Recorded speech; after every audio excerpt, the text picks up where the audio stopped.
Yang kepikirkan adalah ke depan biar anak cucu kita itu biar tahu yang namanya itu ada, tidak hanya cuma melihat ceritanya tok. Penyu itu perannya sangat bagus karena membantu melestarikan ekosistem laut.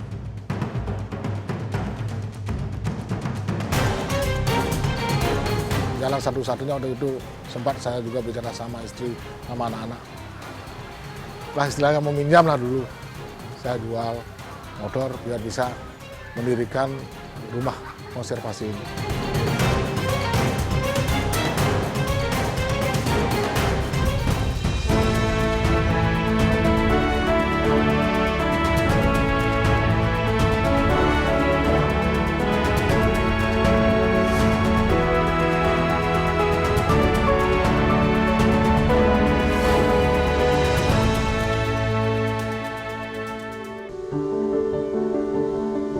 Entah sudah berapa juta langkah yang dijejakkan Rujito di kawasan Pantai Samas, Kabupaten Bantul, Daerah Istimewa Yogyakarta ini. Pantai ini memang ruang hidupnya sebagai nelayan. Tapi Rujito bukanlah nelayan biasa.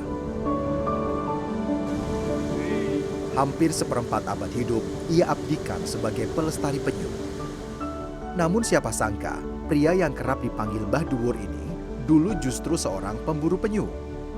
Saat itu, perburuan ia lakukan untuk bertahan hidup ketika paceklik datang. Dulu kan pada tuh bulan-bulan tersebut kan keceklik nelayan tidak bisa melaut. Yang ada cuma penyu mendar betul bulan 4 sampai 5, 8 itu boleh katakan tidak bisa melaut karena apa? Ombak besar dan angin kenceng.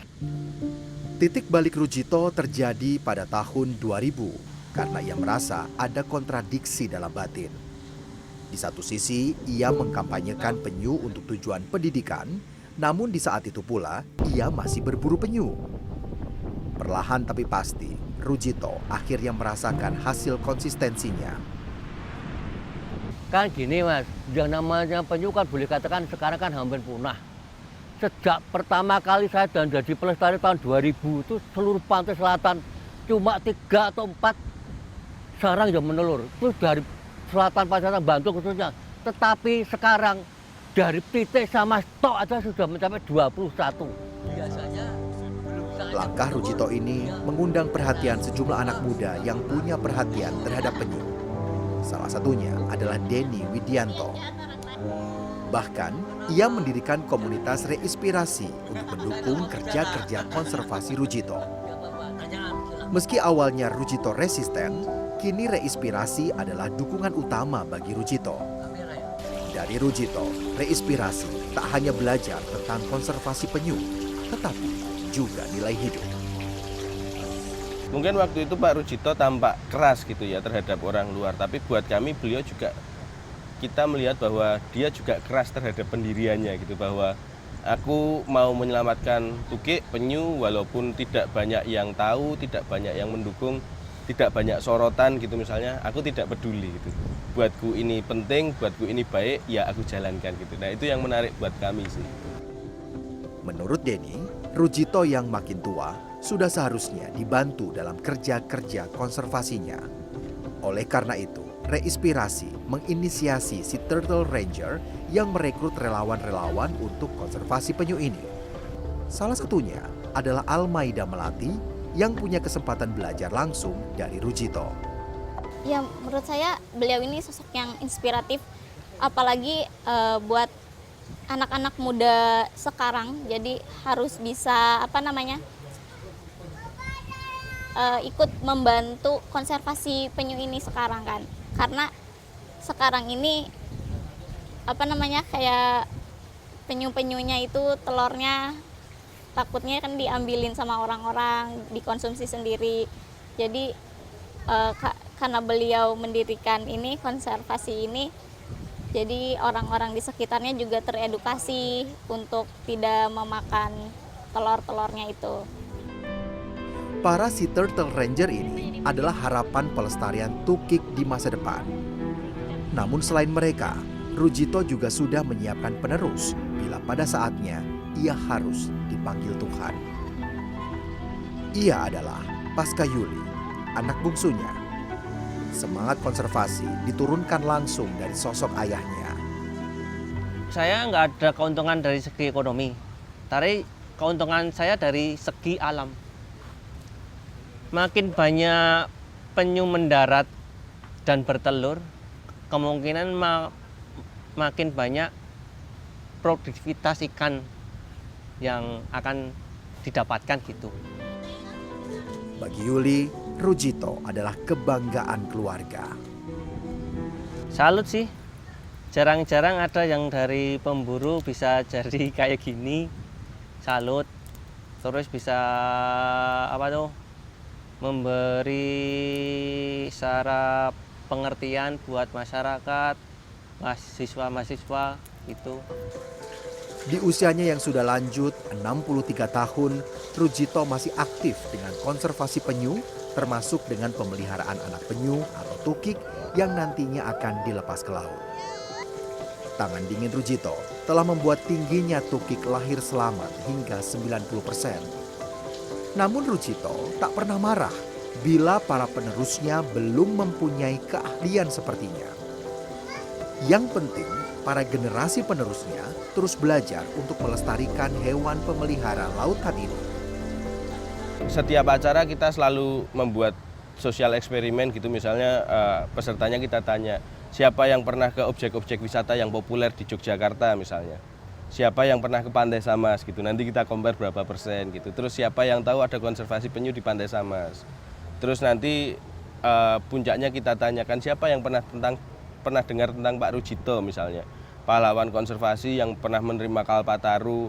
Sebenarnya kan beliau bisa menjadi ikon untuk edukasi konservasi lingkungan Jogja gitu. Tidak banyak yang mendengar gitu. Nah, buat kami kan itu sebuah ironi yang harus kita sampaikan. Nah, ketika ironi itu tersampaikan, kemudian Pak Rujito hadir dan bercerita menyampaikan pengalamannya, gagasannya, mimpinya, itu menjadi lebih signifikan dan lebih luas dampaknya gitu. Penyu itu perannya sangat bagus karena membantu melestarikan ekosistem laut, bisa merawat terumbu karang dalam arti terumbu karang tadi kan bisa mati karena banyak faktor ya.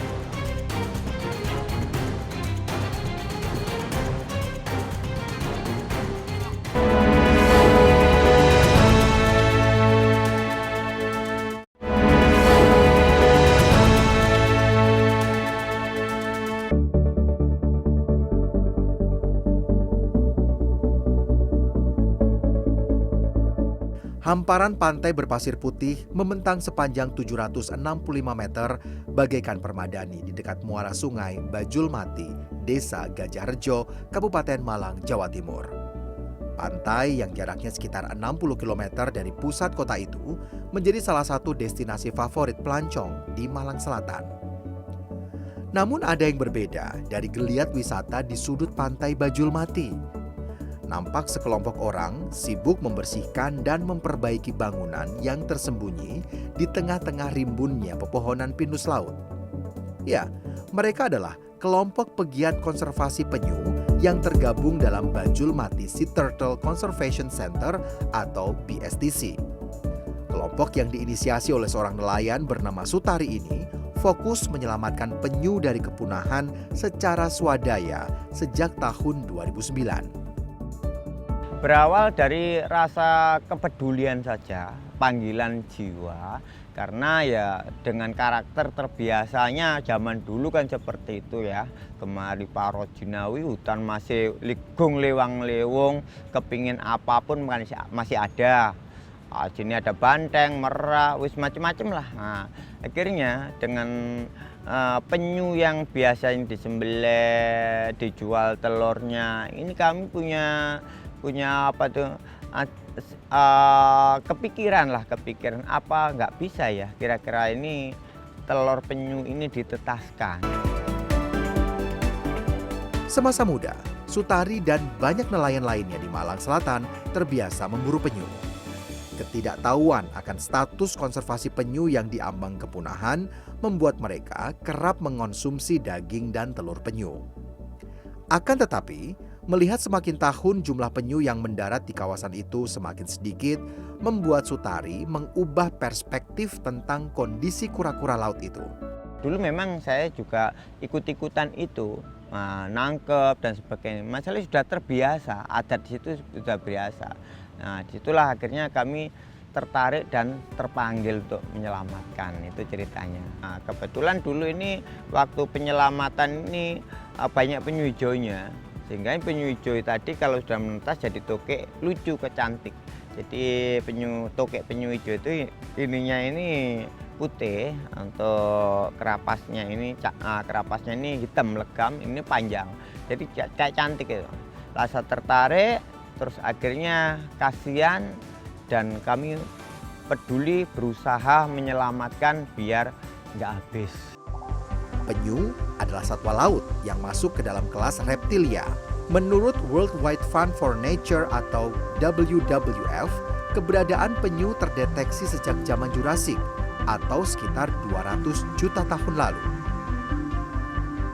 Penyu terbiasa bermigrasi dengan berenang ribuan kilometer untuk hidup dan mencari makan di lautan lepas. Namun, menariknya, insting seekor penyu membuat ia akan kembali untuk bertelur di tempat pertama kali ditetaskan. Habitat penyu tersebar di seluruh samudera di dunia. Indonesia sendiri menjadi rumah bagi 6 dari 7 jenis penyu yang ada. Penyu seluruh dunia itu ada 6. Nah, yang di Indonesia ada 4 atau 5 saya lupa.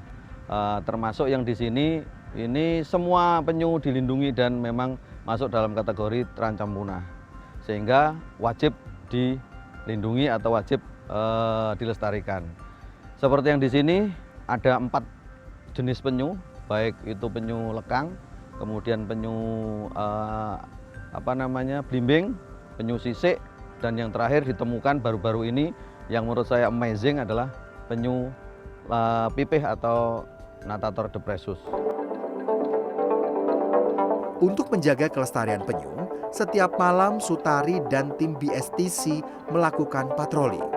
Mereka mencari jejak-jejak indukan penyu yang membuat sarang untuk bertelur di sepanjang pantai Desa Gedangan. Agar tak dimangsa predator atau diambil pemburu, telur-telur penyu itu kemudian direlokasi dan ditempatkan di bak khusus. Berdasarkan pengalaman mengamati siklus hidup penyu sejak 2003, Sutari kemudian membuat metode baru di bak penetasan. Telur-telur penyu tidak ditempatkan dalam satu wadah besar, namun disusun dalam ember-ember plastik yang sudah diisi pasir dan memiliki kedalaman sesuai lubang di habitat alaminya. Tujuannya, apabila telur rusak, dimakan predator seperti semut api atau terkena hujan, tidak akan merambat ke telur-telur lainnya. Untuk awal mulanya memang butuh waktu yang panjang kali lebar ya ceritanya dengan kegagalan sehingganya ini kami buat seperti sekarang ini, contohnya di bak, dalam bak masih ada ember. Nah, itu banyak tantangannya karena di dalam bak itu banyak kuman, di luarnya juga ada, di alaminya sana juga ada, tapi nggak sama jumlah besarnya ini. Nah, disitulah kami memilih untuk minimnya predator masuk. Sesudah kami mencoba dan sebagainya ini, akhirnya kami buatkan di inkubasi alami seperti itu, semi alami ya. Setelah menetas, tukik atau anakan penyu kemudian dipindahkan ke kolam khusus. Sebelum siap dilepas liarkan, tukik-tukik itu dipantau kesehatannya. Tukik juga diberi makan berupa ikan tuna 2 kali dalam sehari. Protein tinggi yang terkandung dalam ikan tuna ini dipercaya bisa membantu menyehatkan tukik agar bisa bertahan lebih lama di lautan lepas. Sutari mendesain kolam konservasi dengan cekung ke tengah sebagai upaya melatih tukik atau penyu yang sedang sakit untuk terbiasa menyelam saat memburu makanan. Itu kan untuk apa namanya, untuk biar survive ya di lapangan nanti, jadi pembelajaran. Dan oke, kalau masuk situ ini kalau datar jatuhnya ini paling ketinggian kedalaman itu sama saja. Gimana tokek nanti bisa milih sesuai skill dan kemampuannya dulu. Ya toh, kepingin istirahat bisa, kepingin nyelam dalam bisa. Itulah akhirnya kami buat seperti itu supaya di alam nanti survei bisa nerobos.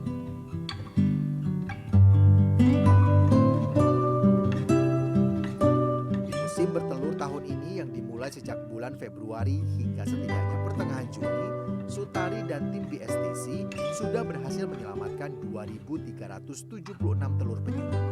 215 diantaranya telah menetas dan dilepas liarkan. Yang menarik, Sutari dan tim BSTC tahun ini berhasil menyelamatkan telur penyu pipih dan indukannya yang terkenal langka di Indonesia. Sutari juga berhasil menyelamatkan 2 sarang penyu belimbing berisi 195 butir telur. Penyu belimbing diketahui terakhir kali mendarat di Pantai Malang Selatan tahun 2003 atau 20 tahun lalu. Kemarin dilaporkan juga ada 2 ekor penyu belimbing masuk di sini dan bertelur. Itu juga luar biasa karena apa, penyu belimbing itu jenis penyu yang sangat sensitif terhadap keramaian, terhadap cahaya.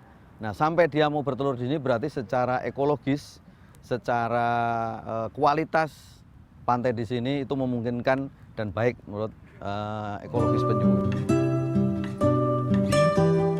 Atas dedikasinya menyelamatkan dan merawat penyu, Sutari mendapat banyak apresiasi baik dari warga sekitar maupun pemerintah setempat.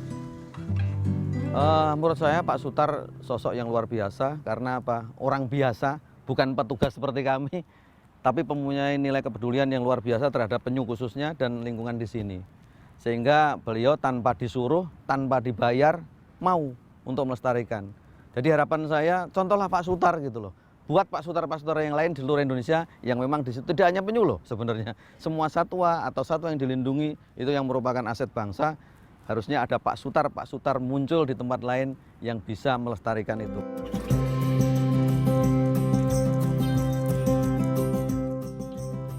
Itu mungkin karena angan-angan kami terlalu besar mungkin, tapi kami tidak melihat dengan adanya dana, dengan angan-angan yang besar. Waktu itu kami mencoba mendirikan konservasi ini karena biar dia lebih layak, biar kami itu punya kolam, punya rumah, biar dia pas musim hujan itu tidak kena hujan. Makanya dengan jalan satu-satunya waktu itu sempat saya juga bicara sama istri, sama anak-anak. Lah istilahnya meminjam lah dulu. Saya jual motor biar bisa mendirikan rumah konservasi ini.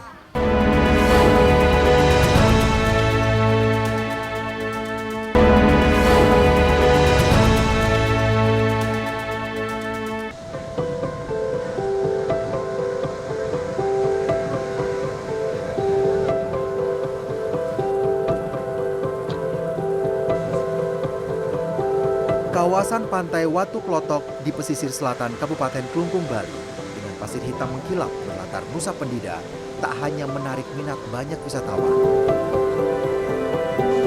Karakteristik pasir Pantai Watu Klotok yang khas juga mengundang penyu-penyu untuk mendarat dan bertelur di sana.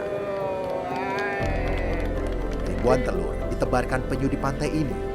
Namun, banyak telur yang gagal menetas. Banyak gangguan sehingga telur ini tidak berhasil menjadi tukik atau anak penyu. Ada yang dimakan anjing, dicuri untuk dijual, hingga busuk karena terkena ombak. Nasib telur penyu ini mengundang Iketut Seregik dan Iwayan Gede Suwibawa membentuk kelompok pelestari penyu Watu Klotok pada 2020 silam. Mereka memindahkan telur penyu ini ke lokasi yang aman mulai 2019. Lokasinya masih di Pantai Watu Klotok, namun sedikit lebih tinggi sehingga tidak mudah terkena ombak serta dipagari agar terlindung dari binatang lain. Pak, apa sih Pak yang melatar belakangi Bapak akhirnya berinisiatif untuk membangun kelompok ini Pak untuk penyelamatan penyu lah khususnya di Pantai Watu Klotok ini Pak? Yang melatar belakangi yang sebenarnya cuma niat. Ya. Niat ingin melindungi satwa langka. Karena melihat kemarin-kemarin itu 4 tahun yang lalu banyaklah telur penyu yang terbuang dimakan sama anjing, juga banyak pencurian juga. Nah cuma dilandas dengan itu timbul semangat untuk mengumpulkan masyarakat di sini. Ayo kita kumpulkan, kita lindungi. Sebelumnya, Ki Ketut Seregik yang menjadi wakil ketua sekaligus sesepuh pelindung penyu ini pernah membuat kelompok serupa. Namun sekarang sudah tidak aktif lagi. Baik Iwayan Gede Suwibawa yang sudah berusia 51 tahun maupun I Ketut Seregik yang berusia 58 tahun adalah warga setempat. Gede Suwibawa berasal dari Nusa Lembongan Kelungkung, sedang I Ketut Seregik dari daerah Kamasan yang juga masih berada di Kelungkung, Bali. Peran mereka sangat penting bagi kehidupan penyu dan bagi Bali. Karena penyu memang tak terpisahkan dari Pulau Dewata. Meski satwa purba yang masih bertahan di bumi ini tersebar dari Aceh hingga Papua, namun banyak yang senang bertelur di Bali. Sejarah penyu di Bali sama dengan sejarah penyu di mana saja di Indonesia, karena memang kita ini negara kepulauan penyu, ya kan. Penyu memang suka di tempat kepulauan seperti ini. Ya. Nah, Bali salah satu tempat di mana penyu banyak bertelur pada satu masa lah, gitu ya. Kemudian karena penggunaan, pemanfaatan, pemotongan dan lain sebagainya yang berlebihan, ya mereka habis, tinggal satu jenis yang masih bertelur di sini. Ada sih jenis penyu yang bertelur di sini yang sekarang masih ada itu namanya penyu lekang. Kalau bahasa Latinnya itu Lepidocyllis olivaceae ya. Olive Ridley begitu. Terus kemudian 1-2 kita bisa temukan si penyu hijau juga, tapi sudah secara teknis sudah nggak ada. Langkanya beberapa jenis penyu ini juga dicatat Balai Konservasi Sumber Daya Alam BKSDA Provinsi Bali maupun Wayan Gede Suwibawa dan I Ketut Seregik. Mereka mencatat beberapa jenis penyu yang sempat bertelur di Bali, seperti penyu belimbing, penyu hijau, penyu sisik, dan penyu lekang. Namun, beberapa jenis penyu keberadaannya mulai tidak terlihat lagi. Sebagian besar penyu-penyu yang menjadi kasus hukum di Provinsi Bali itu ternyata jenisnya ada penyu hijau. Nah ini kan juga jadi pertanyaan, kenapa penyu hijau? Ternyata memang ini terkait juga dengan rantai pasok antara supply dan demand-nya. Penyu hijau ini ternyata, mohon maaf ini sebelumnya, menjadi bagian dari konsumsi namanya lawar penyu. Kenapa kok jenis penyu hijau? Karena hanya penyu hijau yang enak dimakan, karena jenis penyu yang lain itu nggak enak dimakan. Yang paling enak dimakan hanya penyu hijau. Penyu hijau ini 4 tahun terakhir sudah tidak pernah terlihat mendarat di Provinsi Bali untuk bertelur. Pak, ini biasanya penyu-penyu datangnya ke sini penyu apa Pak biasanya Pak? Ya, habitat untuk penyu di sini di Pantai Waduk Klothok itu adalah sementara ini ada satu macam yaitu penyu lekang. Penyu lekang kadang-kadang sih di hari tertentu, di tahun tertentu ada juga yang namanya penyu hijau, penyu sisik. Tapi itu sekarang udah nggak ada. Mungkin udah diambang kepunahan atau bagaimana. Dengan habitatnya dia di pantai pasir berwarna hitam sampai saat ini belum. Bukan hal yang mudah melindungi penyu ini saat Wayan Gede Suwibawa dan I Ketut Seregik mulai merelokasi telur penyu, banyak gangguan yang muncul. Cuaca buruk seperti hujan deras hingga terjangan ombak tinggi membuat telur-telur penyu yang direlokasi busuk dan gagal menetas. Sejak dari awal 2019 saya menemukan telur di pinggir pantai dimakan anjing. Kasihan dia. Saya hamil, tanam di barat, bikinkan tempat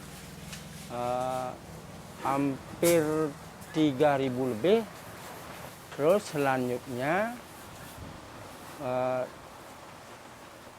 yang minta tempat supaya nanam telur aman. Dikasih ya di sini 4 are, baru mulai 2001 di sini. Pernah dicari ombak telurnya, gagal setengah lebih karena basah, tidak netas, gagal semua. Tidak saja faktor cuaca, kendala lain kerap muncul, mulai dari bangunan sarang semi alami yang kerap diterjang ombak, serta ketersediaan pakan bagi tukik-tukik yang baru menetas. Sehari-hari, Iwayan Gede Suwibawa membantu istri berjualan di warung. Sementara, Iketut Seregik yang sepenuhnya menjaga tukik-tukik di penangkaran. Mereka mengandalkan donasi pengunjung serta bantuan pemerintah untuk kelangsungan penyu-penyu ini. Pak, ini berapa Ya. kali sekali Pak harus dikasih makan Pak tukiknya Pak? 2 kali sehari, Bu. 2 kali sehari? Iya. Dan biasanya berapa? Siang kasih makan sekitar jam 10, Ya. dan malam sekitar jam 8. Itu per harinya menghabiskan 1,5 kilo. 1,5 kilo. Iya. Kalau sebulan berarti gimana?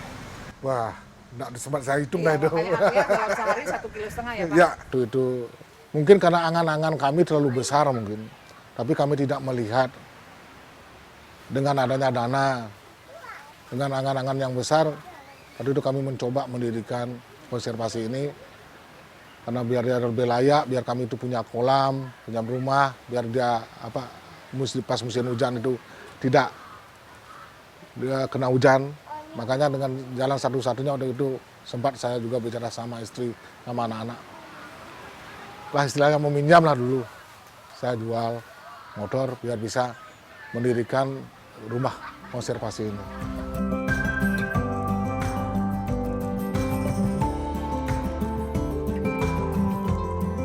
Kini dampak bencana bisa diminimalisir. Keberadaan sarang telur penyu di penangkaran cukup tinggi dan aman dari terjangan ombak. Terdapat pompa air untuk mengisi dan mengganti air di 4 kolam penampungan tukik. Usaha Rujito, Sutari, Iwayan Gede Suwibawa, dan Ketut Seregik menyelamatkan masa depan penyu merupakan semangat kelestarian yang muncul dari tengah masyarakat agar penyu tidak punah dan bisa disaksikan di alam liar oleh generasi mendatang.